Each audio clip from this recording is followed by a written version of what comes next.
දෙවියන් වහන්සේ තුලට ආවා මේ අම්මා දරුවා වෙනස් කරගන්න ඕනේ කියලා.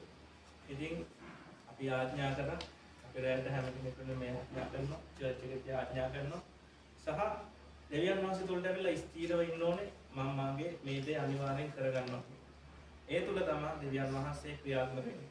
අපි ආඥා කරා දරුවා හිටිය ගොඩක් තැන් වලින් දරුවා වෙනස් වෙලා අද හොඳට ඉන්නවා, හොඳ රැකියාවක් ලැබිලා, පඩිත් වැඩි රැකියාවක් ලැබිලා දරුවා ඉන්නවා. ඉතින් දරුවා ජීවිතේට චර්ච් එකකටවත් එන්නේ නැහැ කියලා අභියෝග කරපු දරුවෙක් ගිය සතියේ චර්ච් එකටත් ආවා.